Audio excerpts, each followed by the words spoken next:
The Association of the United States Army is pleased to welcome you to AUSA's New Report webinar series. This webinar series features presentations by senior Army leaders responsible for key programs and initiatives.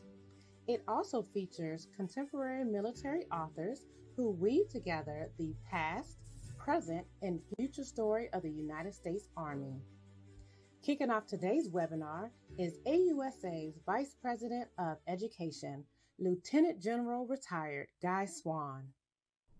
Good afternoon and welcome to the Association of the United States Army's Noon Report. Thank you for joining us today for today's webinar. We appreciate your support as partners in the defense of our great nation. Joining us for today's discussion is Mr. Stephen Moore, author of Patton's Payback. And joining us for the discussion to moderate is Mr. Jerry O'Keefe, Senior Fellow here at the Association of the United States Army. Mr. O'Keefe retired from the U.S. Army after 37 years of combined service as an Army officer and a Department of the Army civilian in the Senior Executive Service. His last assignment was as the Administrative Assistant to the Secretary of the Army, the senior-most career civilian position in the U.S. Army. Mr. O'Keefe is currently Vice Chairman of the Civilian Marksmanship Program. For those joining us today online, please take advantage of having Mr. Moore and Mr. O'Keefe here to ask questions.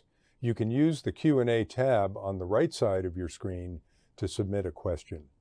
After the discussion, we will take as many questions as time allows. You can also find the full bio for Mr. Moore and Mr. O'Keefe in the Handouts tab. And with that, I'll turn the floor over to Mr. O'Keefe to tell us a bit more about our guest. Jerry, over to you. Well, thank you, General Swan. And good afternoon, everyone. It's always great to be here at AUSA, and I'd like to thank AUSA for everything it does for our Army.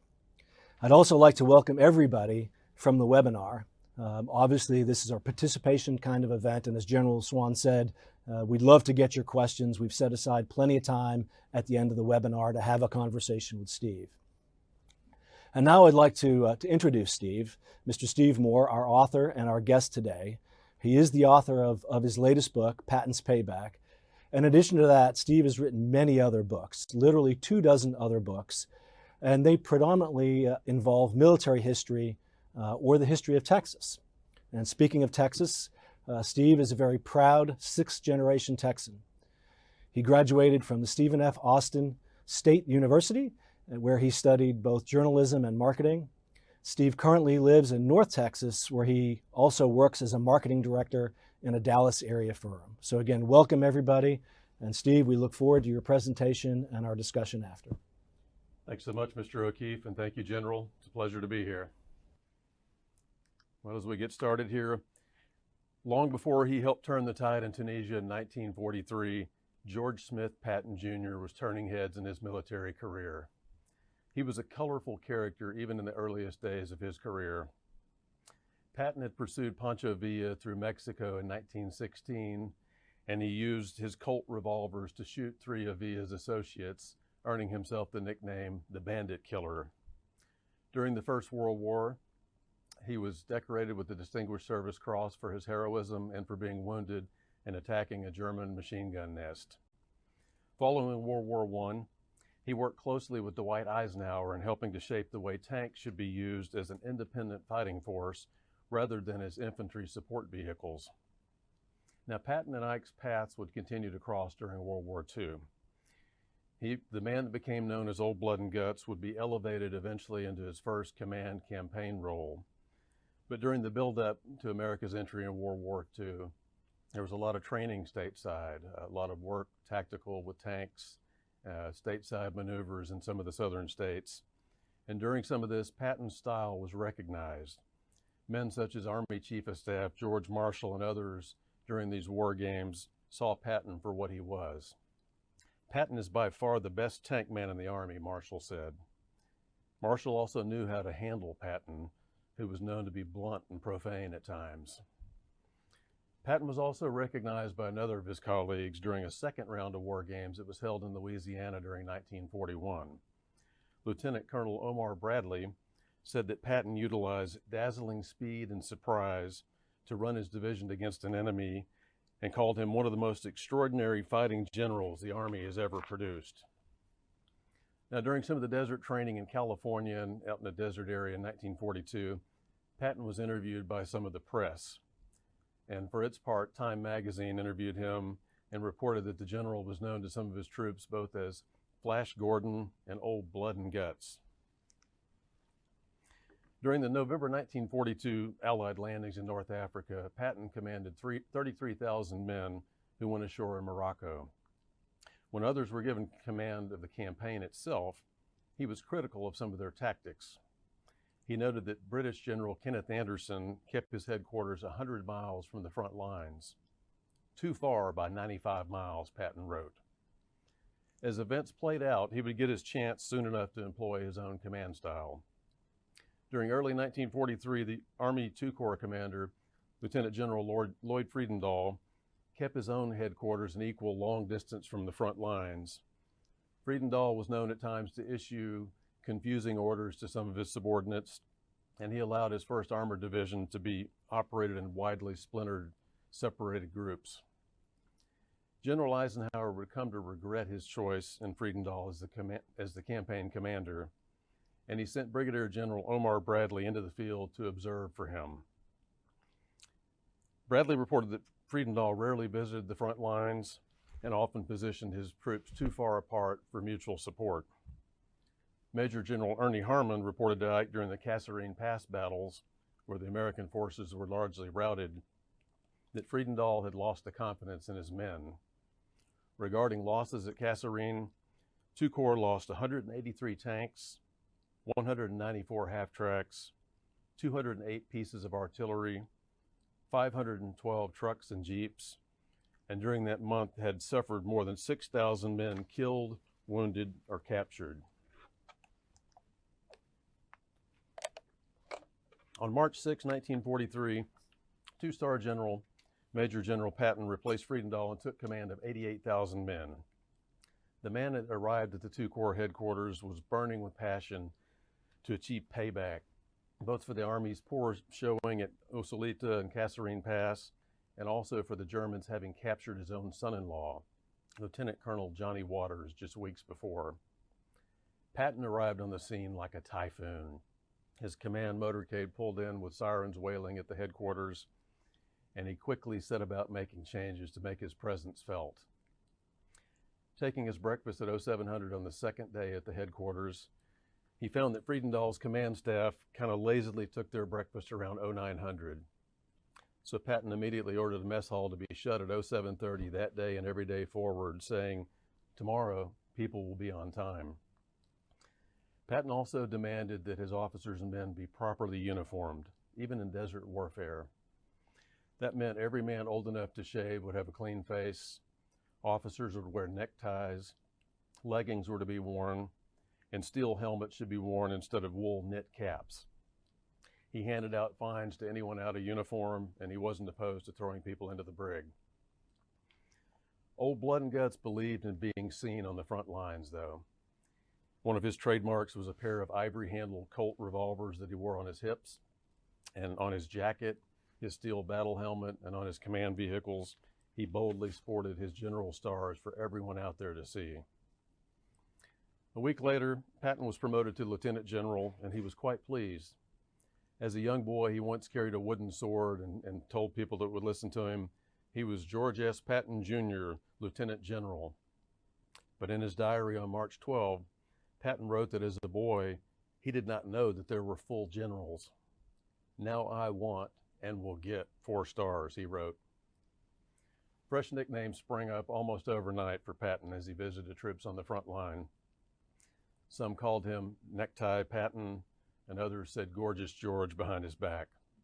To his face, no one dared speak ill will toward the new general in charge. He made his presence known in loud and profane means, his high-pitched voice often squeaking as he railed out the orders. During his inspection of the 1st Infantry and 1st Armored Headquarters, He was critical of General Terry Allen's men for having dug so many slit trenches to protect the men from the German Luftwaffe air raids. Considering these to be cowardly, Patton went forward and asked Allen, "Terry, which one of these trenches is yours?" After it was pointed out, Patton immediately stepped forward, urinated into the trench, looked at General Allen and said, "Now try to use that." Patton's technique of calling out and humiliating others often created hatred among a lot of his men, but many of them would later admit that they needed to be whipped into shape. And this was a man that could do it. Now, another soldier that I had an encounter with Patton during the war was a man named Second Lieutenant Les Ness. He was a member of Darby's Rangers. Let me get to his slide here. There's Les Ness. Les Ness was a member of Darby's Rangers, and he was one of only 22 Rangers who had participated in raids both at Depi and Sened Station, and one of only 4 Rangers to achieve battlefield promotions. In the early process, though, Ness almost didn't make the cut. In June of '42, when the first Ranger roster was being drawn up, they were only going to take about 500 men who were all volunteers for different branches of the Army. And this was rigorous, both in terms of interviews, questioning, physical stamina, and everything else involved. Les Ness did not make the initial cut. He only made it in by a little sleight of hand by his brother, Mike Ness, who went in and typed his name on one of the rosters for one of Darby's companies. As it turned out, the sleight of hand was never discovered. Les moved forward, did well in his first few campaigns, and was one of the first few Rangers to receive a battlefield promotion to second lieutenant. Now, he was only weeks into this promotion as a lieutenant when he had his first confrontation with George Patton. This is in March of 1943, as Patton is going around making the rounds, trying to get his men motivated for the upcoming battles. And he encounters a truck full of Rangers delivering some of their supplies to one of the barracks. These guys are not wearing steel hard hats. They're not in proper uniform, not wearing neckties as they should be. So it becomes quite tense. The Rangers are a little smart alecky, and one thing leads to another, and Ness and his men are led back to Patton's office. And in what went down, Patton is slamming his fist on the table and yelling at Ness about how dare he countermand some of his orders about how to be dressed. And a couple of remarks later from Ness, he was threatened to be sent back stateside by the general. As far as Ness was concerned, he figured that probably wasn't a bad thing at this point to get out of the desert warfare. He did not. He stayed with the Rangers, and he would serve well in the campaign to come at Guettar and further on. Another man that you see on the slide there served with Ness in his same company, Lester Cook. He was one of the original members of Darby's Rangers on that June 1942 muster roll. He was the last surviving man from that unit when he passed in 2020, and I had the pleasure of tracking him down and interviewing him. Now, hearing from Mr. Cook on their techniques and their training was quite interesting. And as they made some of these raids against the German and Italian outposts, he told me about how they would prepare, smearing their faces black, pretty much covering up anything that could make noise as they slipped across the desert, taping up their dog tags. And Mr. Cook said they would actually jump up and down in place to make sure there was no canteens rattling or anything that would make noise. So again, I feel very fortunate to have had the chance to meet with him. In addition to the Rangers, I opted to focus on one or more members of other branches of 2 Corps divisions. From the infantry, I selected men like Harley Reynolds and Lieutenant Red Phillips to give perspective of what it was like on the ground. Harley was still living. I got the chance to speak to him in person. Mr. Phillips had left extensive writing, letters, and books that he did on the campaign, so I learned quite a bit from that. From the Armored Division, I used men from the 601st Tank Destroyer Battalion, one of them being Tom Morrison, who left a number of colorful sketches of what he accomplished out there and what his men did during the North Africa campaign. This is one of the sketches, one of the illustrations Mr. Morrison did after the war. He became something of a pretty good artist in his post-war career. This shows his Tank Destroyer Battalion in action in North Africa in February. Now, just weeks later, on March 23rd at El Guettar, Morrison was wounded by the explosion of a mortar shell. He recovered and would continue to serve in Europe. All right, moving forward to the Battle of El Guettar. March 23rd, 1943, the German 10th Panzer Division rolls forward to attack Patton's forces. These elite panzers were challenged not by Sherman tanks at this point, but instead by lightly armored M3 half-tracks from Morrison's 601st Battalion. Now, the 601st would suffer 27 of 37 half-tracks hit during the day on March 23rd, but they were credited with disabling as many as 36 German tanks in the process. For its part in holding the ground at El Guettar, the 601st would later be decorated with the Presidential Unit Citation for outstanding performance in combat. Displaying equal valor at El Guettar were men of the artillery units such as Hubert Edwards of the 17th Field Artillery, whom I interviewed for this book. That's Edwards there just a couple of years ago at the age of 100. He lived to be almost 102, passing away not too long back. But he was quite a colorful man, very great memory. He talked about his memories of Patton and meeting Eisenhower. He talked about getting on the back of his Jeep during one of the German air raids and shooting down a German fighter in the desert there in Tunisia. He talked about his artillery batteries on the afternoon of March 23rd as the German infantrymen are racing forward in their second push during the afternoon, and how they just decimated the German infantrymen. But some of his personal stories are what really, came to heart for me, is listening to just the little things. And that to me kind of makes what the book is about. He described an encounter in 44, this is after the North Africa campaign, where Hubert got the chance to run into both Eisenhower and Patton as they made an inspection. And Eisenhower said to some of the troops standing there, "I think we can win this war. What do you guys think?" Hubert was the only one that spoke up at the moment, and he said, "I don't think so, sir." Eisenhower was kind of taken aback and looked at him like, "What do you mean?" He said, "Sir, I don't think we're going to win this war. I know we're going to win this war." And all of a sudden, I kind of broke into a smile, and he said, "Soldier, that's the best response I've heard all day." That was just kind of the man that Hubert was, and it was a pleasure to meet and talk with someone like him. Now, during the main offensive on March 23rd, Patton's II Corps held off 2 attempts by the 10th Panzer Division to overrun their positions in the Tunisian desert. The combined American artillery, infantry, and armored divisions were able to repulse these attacks, forcing the Germans to fall back and dig in near Gabes.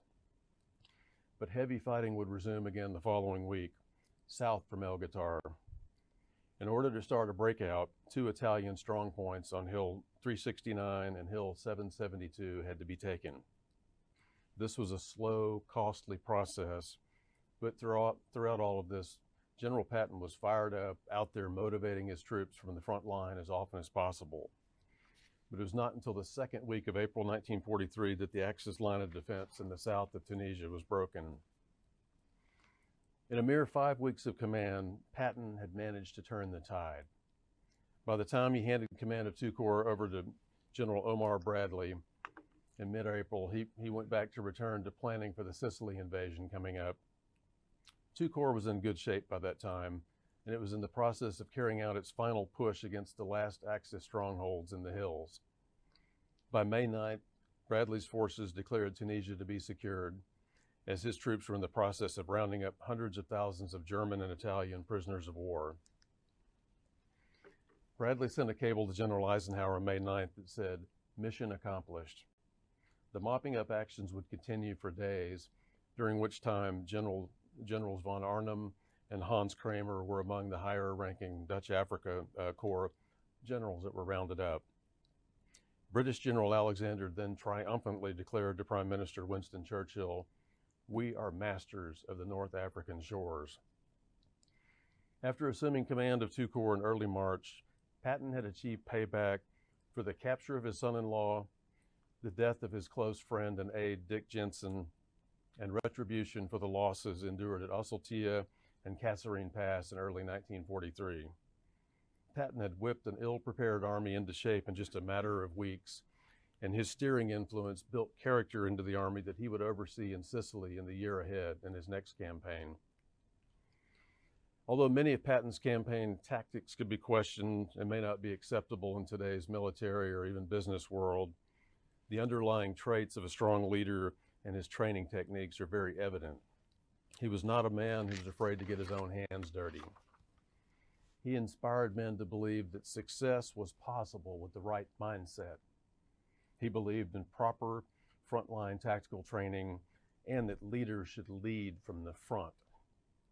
Despite such harsh mannerisms that some would criticize him for, there were certain nuggets of wisdom to old blood and guts during that first command campaign that you just have to admire. So again, I wanted to keep this a little bit brief so Mr. O'Keefe could field some of the questions we have coming in from the audience out there. So at this point, I'll turn it over to you, Mr. O'Keefe. Great, Steve. Thank you very much. And as the questions begin to get queued up, I'll start the Q&A. But again, we'd certainly want everybody from the webinar to try to get those questions in. All right. So Steve, again, great presentation. I think you articulated the nature of the book that covered kind of from a high level, Patton's command style, with some just great personal stories of soldiers that served and survived those battles. So the first question is, why this book and why now, especially given that a lot's been written about Patton in the past. There was a 1970 Academy Award movie by that name. So if you could, what prompted you to write this book at this time? Sure, yeah. Actually, on this one, I'll have to give full credit to my editor, Brent Howard with Dutton and Penguin. He thought this would be an ideal topic to take on. I was just kind of coming off a couple of carrier books, World War II in the Pacific, and he thought Patton's rise to power and how he came to get his first command out on the campaign was something that needed a fresh look out there. And so digging into it, I didn't want to make it just a story of Patton, because as you say, there's been quite a few books on Patton himself. But instead, who could I find out there and what other stories could I tell from the men who served under him to give it a fresh look, to give it fresh perspective? And I dug in and tried to find out as much as I could in as little time as I could there. Well, great. Yeah, it is a fantastic book. And, it's just come out a couple of weeks ago. I've had a chance to read it. Many of you may not have yet. But the soldier stories and the way you weave them into Patton's story is certainly, I think, pretty unique and pretty fascinating. The next question is, I suspect most of our audience here today is watching what's happening in the Ukraine pretty closely, and acknowledging that Guettar and the North African campaign was almost 80 years ago. Is there anything that we can take from those campaigns that might be applicable today from a lessons learned perspective or as a general comparison? Yeah, because as I mentioned, Patton has his ups and downs as far as what people think about him. But if you look at Patton and compare a modern guy like President Zelensky, he's a very charismatic leader. He's a very effective communicator. He's out front. He's in harm's way. He is calling out world powers. He's calling out other people. And he's not afraid to speak his mind, but he's very present. He's very open. Patton was the same way. He was on the front lines. He would be in your face. He would be the first to call you out if you made a mistake. He was even so bold as to call some leaders forward and say, you need to drive forward more aggressively. In fact, put your officers out front, and I want to see some officers get killed in this next battle to prove that you're leading from the front. That was pretty harsh. Now, I wouldn't say Zelensky's the same way, but you could look at both leaders and determine that they're both effective motivators of people, and they've had their effect in getting their message across. Great. Thank you very much. We'll start to transition to some of the questions coming in from the audience. Okay. And obviously, this was a combined operation. It was on both sides, actually, but on the Allied side, British and American. And General Patton had some friction with his British allies, peers and seniors. Can you talk about that a little bit? And what did the British think of him? Yeah, I think one of my favorite stories has to go back to actually the death of his aide, Dick Jensen. This was on April Fool's Day in 1943, and Patton had been kind of critical of the British air support and their command in protecting his two corps out there, his artillery, his infantrymen. The German raiders had made a lot of bombing and strafing attacks, and on this particular day on April 1st, Jensen was out there with Bradley on the front lines inspecting the troops, and he was killed. Those bombers came in, he was killed by the ordnance there. This infuriated Patton, who had a lot of bad things to say about the British and their lack of air support. This led to Air Marshal Cunningham making some derogatory reports against Patton, saying basically, was this an April Fool's Day joke? Is he crying wolf? And perhaps the American troops aren't that well trained to be able to handle things like this. This inflamed Patton even more. He carried it up to the senior British commanders, and it went to Eisenhower and to everybody else. The net result of this was a day later, British air commanders coming to Patton's command headquarters to have a discussion to try to soothe the tensions a little bit. Well, lo and behold, in the midst of this conversation, here comes 4 German fighters that make a bombing and strafing attack on Patton's headquarters, unleashing bombs, one of which blows a hole right through the conference room where Patton and the British guys are having their meeting. Patton, of course, charges out in the street with his Colt revolvers, firing at the German planes until they're gone. As he comes back in, Cunningham says to him, I don't know how you did that. How did you orchestrate with the enemy to make such a perfect, effective demonstration of the poor air support here? And pardon my French, but Patton said, damned if I know, but if I could find those sons of bitches, I'd mail each one of them a medal. Thank you. You talked about this next question a little bit, but Patton obviously succeeded in command of 2 Corps with General Friedenthal. Can you talk a little bit, compare their styles, maybe a little bit more than you did in your remarks, and maybe what led to Friedenthal's relief? Yeah, Friedenthal was actually fairly well respected by the press. He was pretty charismatic, and he was known to give great one-liners and hang out with the press corps and talk to them more so than Patton was. If it's any indication of their 2 styles, one of the famed war correspondents, Ernie Pyle, he would write things about Bradley and things about Friedenthal and others. But if you go back, look at his columns, look at his books, he never once mentions George Patton's name. So he had a disdain for that man, the way he treated people and the way he carried himself about. Friedenthal was pretty easygoing, but he was not on the front lines, not in tune all the time with what was going on. He was hard to comprehend sometimes by his senior leaders, and as I mentioned before, kind of splintered his troops at times. When Patton got back together, he pulled in everybody. He had some command meetings at the headquarters and got all of his divisions, especially the 1st Armored and everybody together for the first time effectively in this campaign so that they could operate cohesively. He just had a different style about him, and he had more armored tactics in his pocket, if you will. He was a tank guy, whereas Friedenthal was not. Yeah. Well, I did find it interesting that Friedenthal actually got promoted out of that. But moving on to the next question, I mean, for me, one of the highlights in the book were the soldier stories that we talked about a little bit. What did his troops think of him? Did they understand the bigger picture, the bigger things that Patton was trying to achieve despite some unorthodox maybe approaches? Yeah, he was kind of a love or hate kind of general, and if you were one of those caught off guard when he came in and started changing things for you, he was blunt. He was in your face. Lawrence Marcus, he was a lieutenant with the 601st. Of course, his family had the famous Neiman Marcus retail chain in Dallas that became quite big. But Marcus was an officer back in those days, and he's sitting there with a wool knit cap on, and Patton's railing at the troops, and he turns, looks at Marcus, and basically says, anyone not wearing a steel hard hat is going to be shot. So he got the message quickly. One of the other guys I spoke with, Hubert Edwards, he kind of had this to say in a nutshell was, I didn't care much for that man in this world, but you had to respect his fighting spirit and what he did to whip us into shape. Okay, the next question is kind of interesting, and it's if we were to bring Patton to today, into the 21st century, would he be able to adapt and lead in a 21st century United States Army? He would have to have a pretty good press corps to keep him in control. I saw a clip the other day from 45 where he was doing a speech and he was getting to the point about some Germans. He said, those people, and he caught himself and he kind of laughed and smiled. Normally he was quite profane, quite vulgar. He had a way to get his message across. There were, of course, the famous slapping incidents with soldiers that set him back in his career a bit. But Eisenhower and others knew what he was as a motivator of men, a good tactician. Of course, the Battle of the Bulge, he proved himself.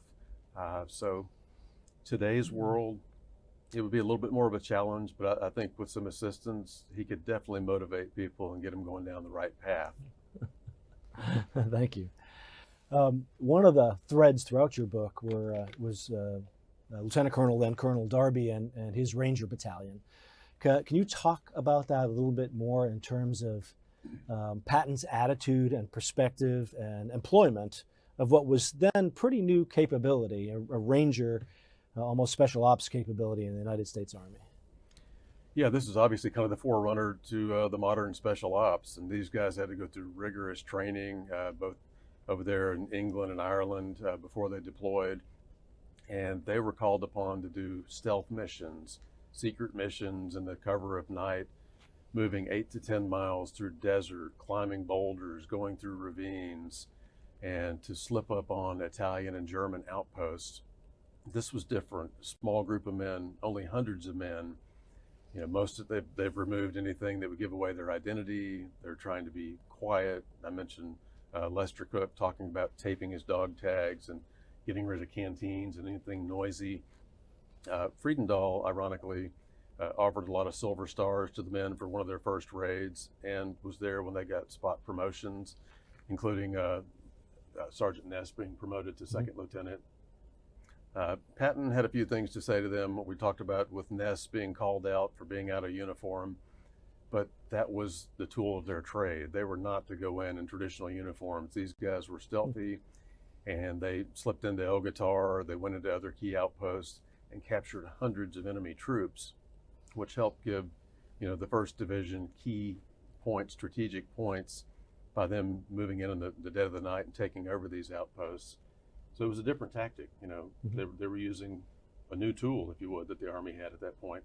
Yes, and very effectively as well. They right. had a significant impact on that battle and that campaign. Moving on, what role did General Patton have in Major General Allen's relief and subsequent return to command? Yeah, with Allen, he respected the man. I mentioned one incident earlier, but Allen and his subordinate, Teddy Roosevelt, they served with distinction on into other campaigns. Toward the end of the Tunisian campaign, Patton got to the point in mid-April where things were going well and handed the reins over to Bradley. But Bradley and Allen and the others would, you know, lead through Normandy and everything else with distinction. So even though they may have had some of their differences between the two of them, I think, you know, they worked it out as best they could. Great. As I read the book, one of the interesting things for me was the battle of technology, if you will. When you had Panzers against Shermans, you had trained tank crews against relatively trained German tank crews, experienced tank crews, against relatively fresh U.S. crews, obviously trained stateside, but, you know, seeing combat for the first time in Kasserine Pass and everything that led up to that. Can you talk a little bit about the role that technology played, and maybe not just armor and mechanized forces, but also air power in this campaign? Yeah, during the campaign, you know, Patton had his plans of how they were going to move forward and how they were going to work cohesively with the British coming up from the south. But as it turned out, all of his Shermans, his big guns, his big tanks were about 40 miles north at McNassy when El Guettar was starting to go down. So what you end up with is the little boys, the M3 tank destroyers. And we're talking maybe half-inch armor on these guys, which is pretty easily penetrated by the German Panzer tanks. A lot of the M3 crews referred to them as the Purple Heart boxes, because once they were hit, you're going to be killed or wounded and earn yourself a Purple Heart. By comparison, the Mark III Panzers had about 3 inches of armor on them. So you got to get into a closer range to effectively punch a hole through those tanks. Now, the artillery, you know, was quite a weapon for Patton. Early on March 23rd, the first push, we were not in the right position, but by mid-afternoon, Patton and Allen and Roosevelt shifted men and positions down before the German second advance came through. We had the Long Toms, the 155s, Hubert Edwards that I mentioned. They had the 105 howitzers. So you had a good deal of artillery, and once effectively positioned, they pretty much decimated the German troops that afternoon. Now, as far as the air power, you ask about that. Early on, we were at a disadvantage. I think the closest base in Tunisia was maybe 135 miles or further away. So you've got pilots that are having to fly a long distance and can only stay over the battlefield for a relatively short period of time before they're going to make their return back to base. Whereas the Axis powers had 7 or more effective bases where they could easily work over the British troops or work over the American troops. This didn't change until after April and into May of 43 as we gained key ground and start pushing the Germans further north up into Tunisia. But early on, our effective air power was not as successful as the Luftwaffe was against the Americans. Okay, thank you. We talked a little bit about General Patton's relationships with some of his subordinates. Can you characterize that in general? Was he that tough on all of them? Or did he have just a few that he kind of honed in on with his particular charm? And one of the audience here wants to know specifically about his relationship with Lucian Truscott, one of his subordinate general officers. One of the ones I can speak to was Orlando Ward, one of his subordinate generals, and that man in general was in a key position to take a particular hill over near McNassie as they're pushing forward. Patton was critical of his techniques and his leadership to move forward swiftly and effectively. And he was one of the ones he called out to effectively go in and lose some officers and show the men that you're on the front fighting lines, and told Ward particularly, I want you to take that hill and don't report back until you've taken it. So Ward led the charge on that hill. He was wounded in action, came back, and Patton, decorated him. I believe it was a Silver Star. So he did acknowledge men when they performed as directed, and I mentioned him calling out Allen and others. He was not afraid to do so, but he would let you know if he did a good job. He would also let you know if he did a poor job. So you always knew where you stood with right. old blood and guts, I guess. After writing this book and all the research that you did to write it, to author it, did anything pique your interest for additional research, and how would that be relative to current events, maybe? Yeah, I think for us it was a big learning ground. Rommel, the Desert Fox, and the Germans had been out there a lot longer in the desert warfare. It was a proving ground, a training ground for us. We learned a lot of hard lessons. We learned some good lessons as time went on. But it did pique my interest to look into it a little bit more. In fact, I have a book later this year on War Daddy Poole, our top Army tanker ace during World War II. But what we learned in North Africa, helped them to be more effective once they went ashore at Normandy, pushed through France and Belgium into Germany. And, what they learned, it's all relative. What they learned in World War II went into some of the Army training post-war. And I don't know with, modern as you guys would know, how much of the tactics still play out today.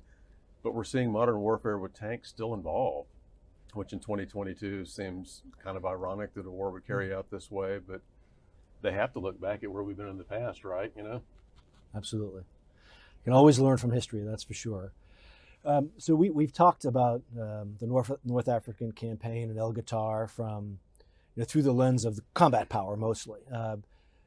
What about the role of logistics on both sides? It seemed like that played a significant role, not only for General Patton, in North Africa and at El Guettar, but in future campaigns as well in Central Europe. Can you talk about the role of logistics? Yeah, logistics and supply, both very critical in the campaign. And again, it's a learning ground for us. And coming in, we're having, in Patton's case, having to report to the British Superior General, and they don't always see eye to eye on tactics and techniques, but keeping the men supplied, keeping the information flowing. There were even a couple noteworthy events where guys were told, you didn't get that report, so that we can keep going forward with what we're doing here. On the other side, on the logistics side for the Germans, they're at a point where their fuel, their supplies, their food's running short. By the time Rommel's pulled out of there, he's in poor health. These men are suffering. By comparison, the Germans that were captured as POWs looked at the American supplies and thought, these guys are doing pretty good compared to where we are. Certainly there are challenges out there in the field in a learning place like that. Great, thank you very much.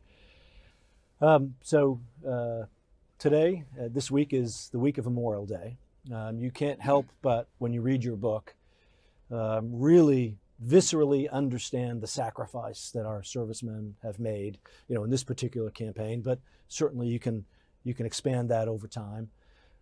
Any thoughts on that? And did any of the veterans that you met, did they talk about the sacrifice of their friends and comrades? Almost all of them lost, many friends during these campaigns. Yeah, Harley Reynolds in particular, he was one of the infantrymen I interviewed. He talked, very particular about a couple of his good buddies that he lost in action over there in North Africa. And yes, it is a week where we need to remember those who paid the ultimate price for our freedom.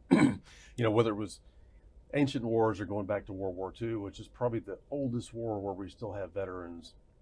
If you have one in your community, now's the time to look to those folks, thank them, and ask them what they did. Ask them, they're going to tell you they lost friends, maybe brothers, family members. And we have our freedom because of men and women like that have served over the decades to protect America. So it's particularly, the right time to keep that in our minds. Yeah, absolutely. Thank you for that. I think we have time for about 2 more questions. And one is the very interesting role between Patton and Omar Bradley. Right. Throughout most of his career, Bradley's a junior. Eisenhower gives command of 2 Corps to Patton, but kind of has Bradley, out and about watching things for him. And it seemed like an odd relationship. And of course, later in the war, Bradley becomes the senior. So could you talk about that interesting relationship between these 2 senior officers? Yeah, actually, at the time Friedendahl's about to be replaced, they're looking at what the options are. And Ike's got a couple of men on his staff. He's got Clark, and he's got Bradley, and actually Clark turns it down. He kind of was second in command over there, and he sees it as Eisenhower's subordinate. This might be something of a step down for him. So instead of Bradley, Ike's natural choice becomes Patton. He saw him as a tank guy. He knew what was going on over there. He was the best fit. But Bradley had been sent in by Ike to kind of be a spy, to check up on Friedendahl, and then remain in place with 2 Corps under Patton. Patton doesn't really see it that way, doesn't want to spy on his staff, so he makes him his deputy commander.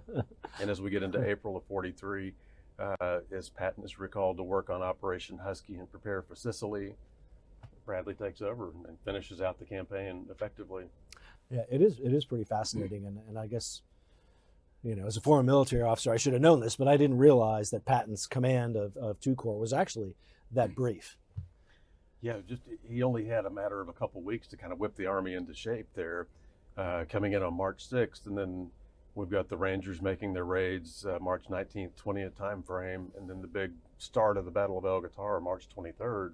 So a very brief period of time, but really like a 5-week campaign that Patton's in command. And to go from our poor showing in February to what we did by early April, pretty dramatic turnaround. Yes, yeah, for sure. And that, I think, gets to my next question, and last question, is the strategic importance of El Guettar for Patton, for his leadership, and for the U.S. Army and the Allies as the war continued through Sicily and Italy, and then later in Central Europe. Yeah, El Guettar was a key place in that region of Tunisia, both for the airfields that it would offer and North Africa in general as we prepare for European invasions coming up. It's a key ground that we've got to take. We learned a lot, infantry, artillery, armored, all working together cohesively. The Germans caught us off guard at times, but we learned how to work in the desert, how to work in a cross-continental campaign like that. And it helped set the stage for Sicily, Italy, Germany, and these other invasions to come. So it was a lesser known campaign, perhaps, compared to D-Day and Normandy, but it's where we cut our teeth, where we learned quite a bit, Well, Steve, thank you so much for spending time with us today. Presentation was great. The book is phenomenal, and I hope our audience enjoyed it. And General Swan, back over to you, sir. Well, gentlemen, thank you very much for a great discussion. Before we depart today, I want to update you on some upcoming events for here at AUSA. Tomorrow, we'll host an AUSA Coffee Series event with our guest speaker, General Paul Funk, Commanding General of the U.S. Army's Training and Doctrine Command, and that'll be sponsored by our friends at Leidos. On the 8th of June, next week, we'll host another noon report featuring Lieutenant General Jim Dubik, U.S. Army retired, on Washington's War, Lessons in Leadership for a Modern Army. And then on the 22nd of June, we'll host one more noon report this month on Army Civil Affairs with Colonel Arnell David from the NATO Allied Rapid Reaction Corps, First Sergeant Sean Acosta, Civil Affairs NCO, and Nicholas Crowley, Principal at Frontline Advisory. That event will be moderated by our friend Brigadier General Chris Stockel, U.S. Army retired, Vice President of the Civil Affairs Association from the Western Region. These are just some of the really great speakers we have scheduled in the coming weeks. We hope you can join us for one or more of these events. And for more information or to register for free, please visit the AUSA website at ausa.org. Finally, we want to thank you for your membership and all you do to support us here at AUSA. Membership matters. We simply cannot produce these events and forums without your support, nor can we support America's Army. To join or check on your membership status, again, go to ausa.org. And thanks again to Mr. Moore and Mr. O'Keefe for a great discussion, and for everyone else joining us today, have a great Army Day.